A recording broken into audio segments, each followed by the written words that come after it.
Sahabat Shalom, Shalom, shalom. selamat pagi, Tuhan memberkati. Kembali lagi pagi ini kita ibadah hari Sabat, hari yang diberkati Tuhan.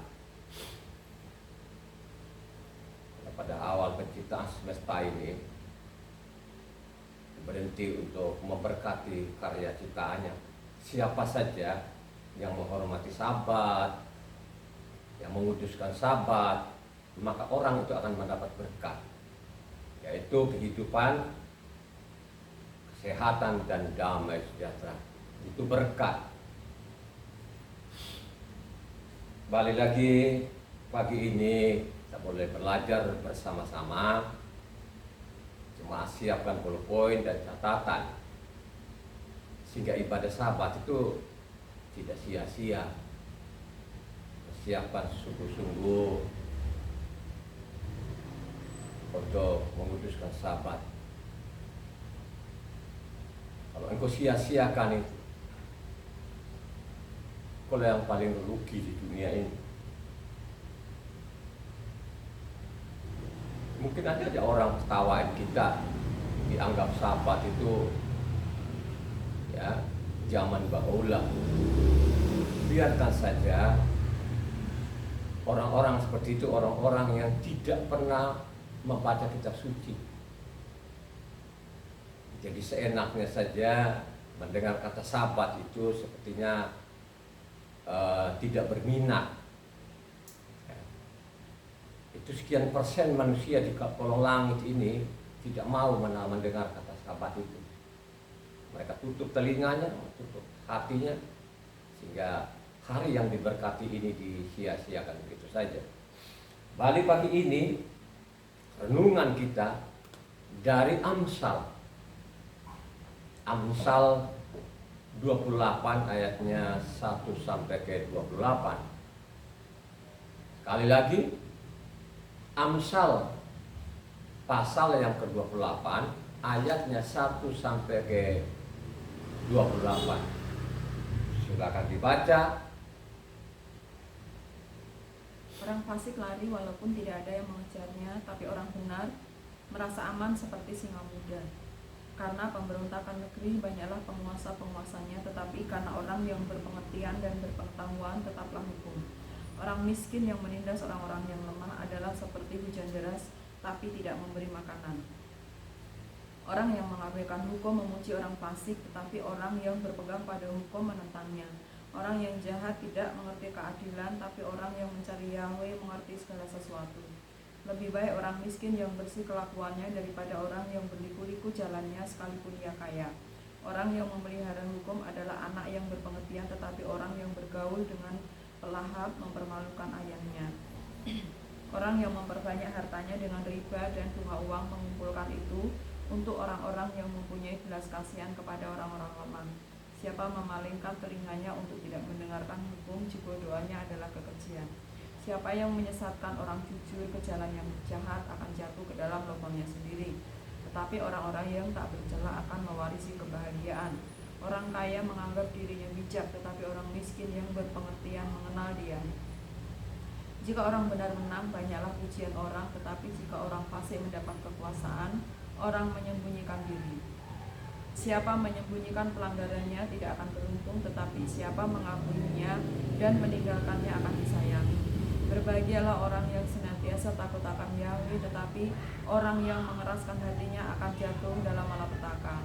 Seperti singa yang meraung atau beruang yang menyerbu, demikianlah orang fasik yang memerintah rakyat yang lemah. Seorang pemimpin yang tidak mempunyai pengertian keras penindasannya, tetapi orang yang membenci laba yang tidak halal memperpanjang umurnya. Orang yang menanggung darah orang lain akan lari sampai ke liang kubur. Janganlah engkau menahannya. Siapa berlaku tidak bercela akan diselamatkan, tapi siapa berliku-liku jalannya akan jatuh ke dalam lubang. Siapa mengerjakan tanahnya akan kenyang dengan makanan, tapi siapa mengejar barang yang sia-sia akan kenyang dengan kemiskinan. Orang yang dapat dipercaya mendapat banyak berkat, tapi orang yang ingin cepat menjadi kaya tidak akan luput dari hukuman. Memandang bulu tidaklah baik, tapi untuk sekerat roti orang membuat pelanggaran. Orang yang gigit tergesa-gesa mengejar harta dan tidak mengetahui bahwa ia akan mengalami kekurangan. Siapa menegur orang akan kemudian lebih disayangi daripada orang yang menjilat. Siapa merampasi ayah dan ibunya dan menyangka bahwa itu bukan suatu pelanggaran, ia sendiri adalah kawan si perusak. Orang yang loba menimbulkan pertengkaran, tapi siapa yang percaya kepada Yahweh diberi kelimpahan. Siapa percaya kepada hatinya sendiri adalah orang bebal, tapi siapa berlaku dengan bijak akan selamat. Siapa memberi kepada orang miskin tidak akan kekurangan, tapi orang yang menutup matanya akan sangat dibutuhkan. Jika orang fasik mendapat kekuasaan, orang menyembunyikan diri. Tapi jika mereka binasa, bertambahlah jumlah orang benar. Demikian firman-Nya. Haleluya. Amsal itu apa? Amsal itu artinya misal, contoh, umpama. Jadi kita tahu loh ya, Amsal ini. Amsal ini amsalan siapa? Salomo. Ya. Anaknya Raja Daud bernama Salomo. Salomo itu luar biasa sekali loh saudara ya. Hampir sebagian atau keseluruhan adalah ini Salomo. Yang bicara ini Salomo. Makanya saudara perhatikan namanya isi daripada Amsal ini. Amsal ini masalah pengetahuan. Pengetahuan akan kebenaran. Ada 31 pasal. Kalau engkau tidak belajar, engkau tidak tahu itu apa Amsal.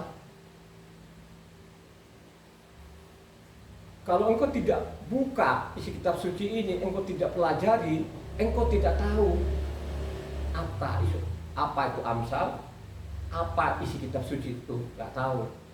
Ya. Saya yakin itu ada di kolong langit itu kurang lebih itu 99,9 itu. Nggak ada yang mau membaca kitab suci ini. Kalaupun mereka baca itu ya seada-adanya kalau dia mau khotbah gitu kan. Hampir jarang lah itu.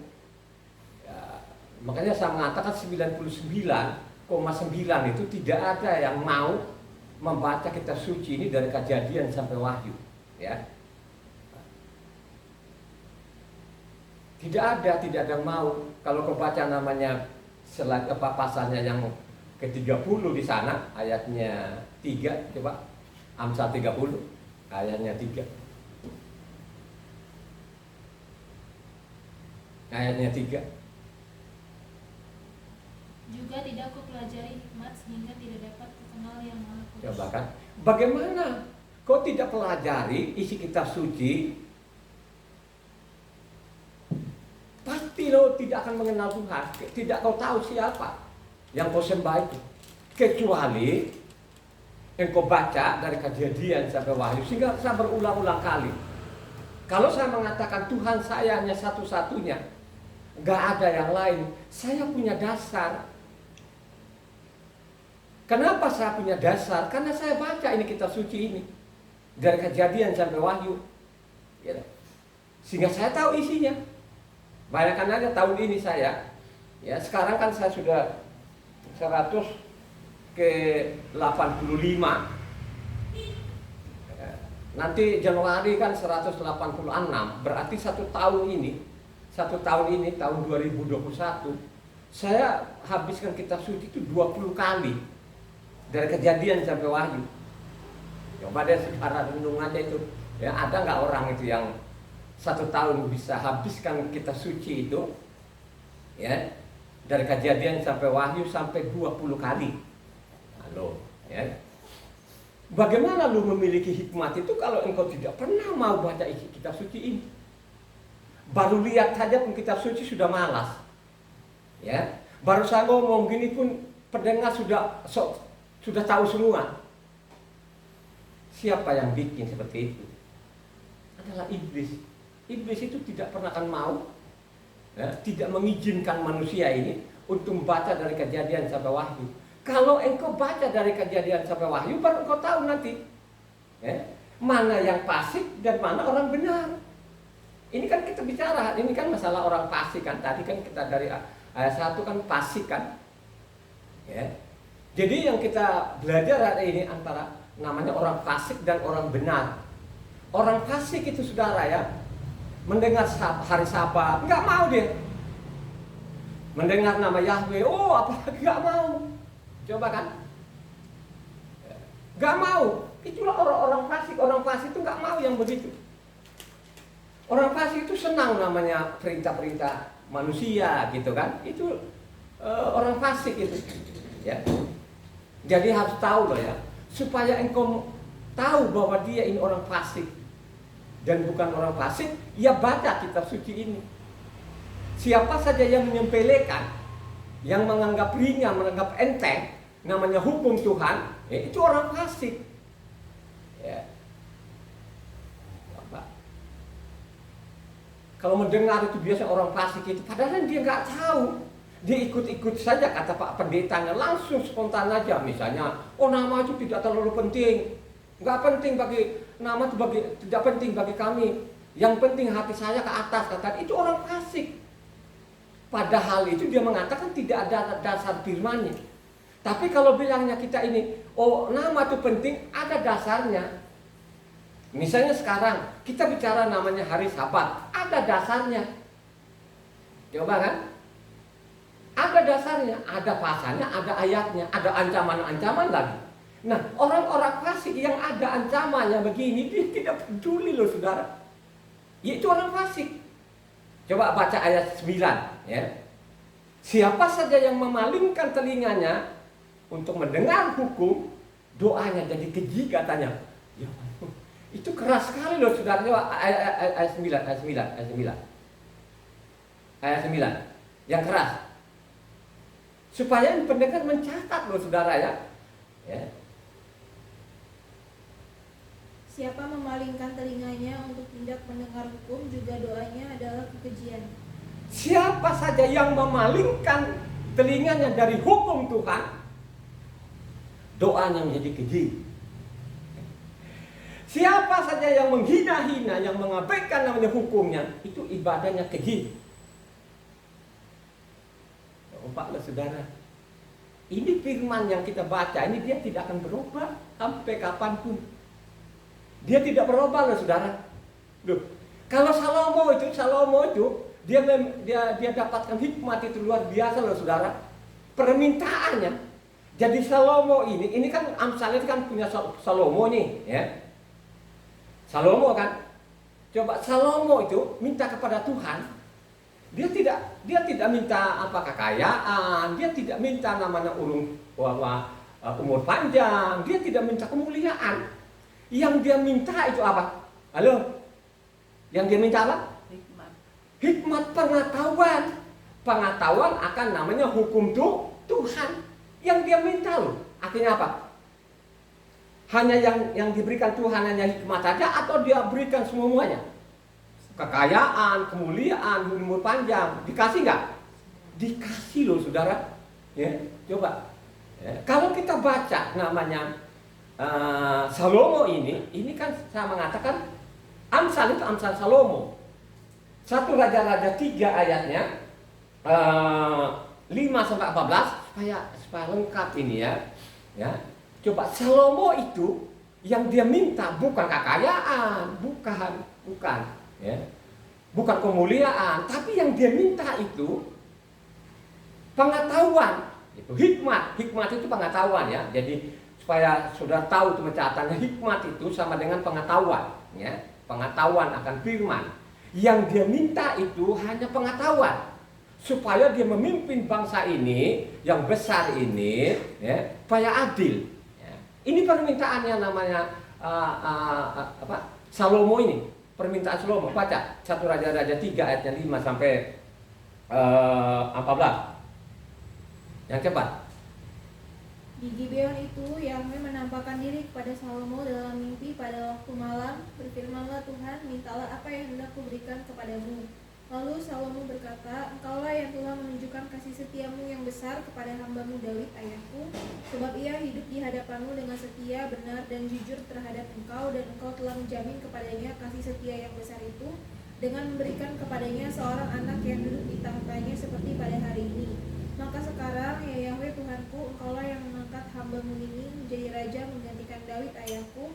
Sekalipun aku masih sangat muda dan belum berpengalaman, demikianlah hamba-Mu ini berada di tengah-tengah umat-Mu yang Kau pilih, suatu umat yang besar, yang tidak terhitung dan tidak terkira banyaknya.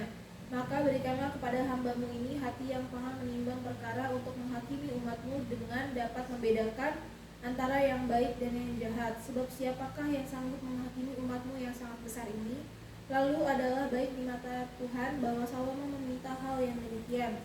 Jadi berfirmanlah Tuhan kepadanya, oleh karena engkau telah meminta hal yang demikian dan tidak meminta umur panjang atau kekayaan atau nyawa musuhmu, melainkan pengertian untuk memutuskan hukum, maka sesungguhnya aku melakukan sesuai dengan permintaanmu itu. Sesungguhnya aku memberikan kepadamu hati yang penuh hikmat dan pengertian, sehingga sebelum engkau tidak ada seorang pun seperti engkau, dan sesudah engkau takkan bangkit seorang pun seperti engkau.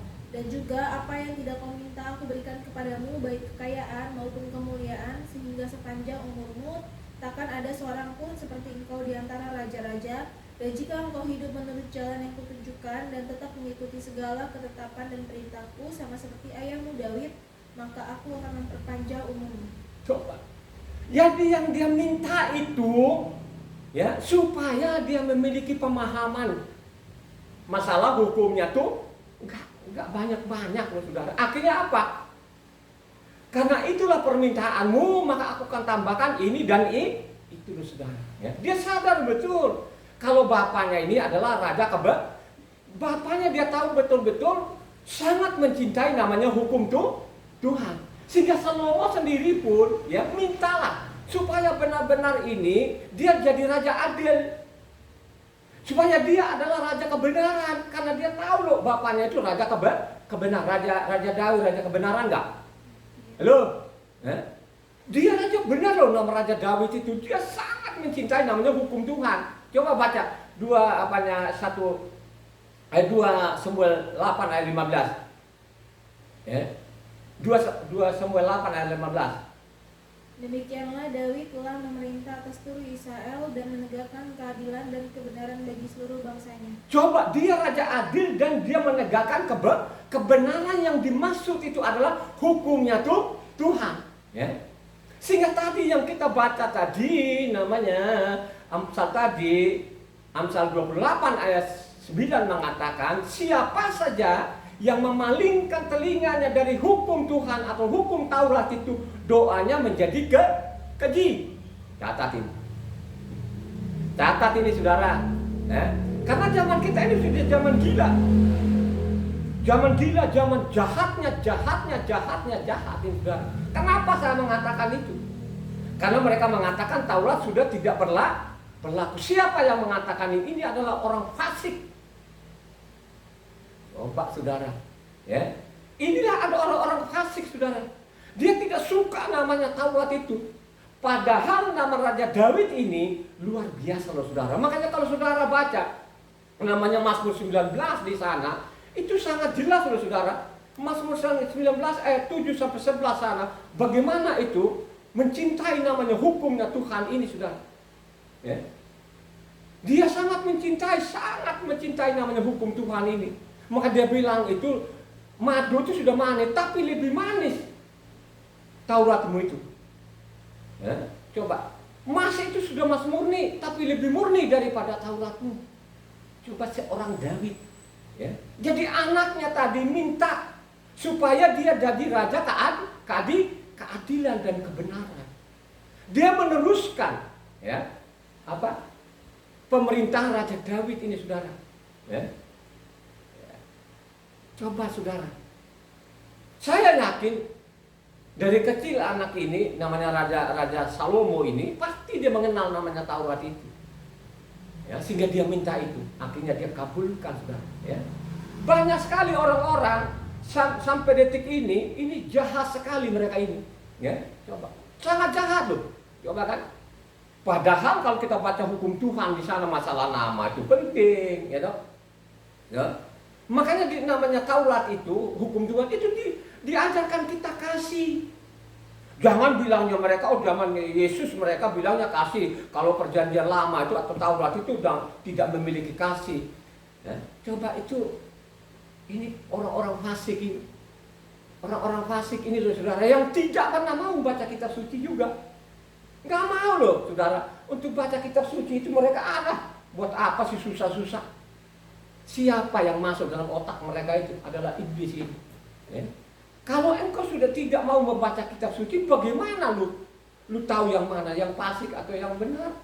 Nah, tidak tahu. Kecuali dengan rendah hati, kau baca.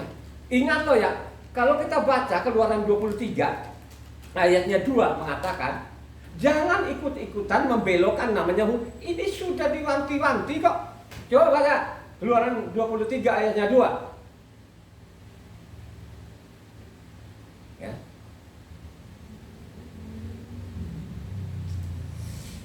Janganlah engkau turut-turut kebanyakan orang melakukan kejahatan, dan dalam memberikan kesaksian mengenai suatu perkara, janganlah engkau turut-turut kebanyakan orang membelokkan hukum.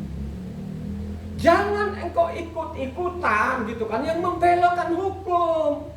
Sekarang jangan kau ikut-ikutan yang dari mimbar Taurat itu tidak berlaku lagi. Seenaknya saja mereka mengomong itu saudara. Dasarnya tidak ada. Ya. Siapa yang memalingkan telinga dari hukum itu, doanya jadi keji di hadapan Tuhan. Ibadahmu jangan keji. Berapa orang ini? Miliaran orang saudara. Ini ajaran-ajaran yang dari Eropa ini masuk di Indonesia ini sampai sekarang pun dipiara seperti itu. Coba. Ini kejahatannya dari Eropa sana saudara, ditularkan ke Indonesia.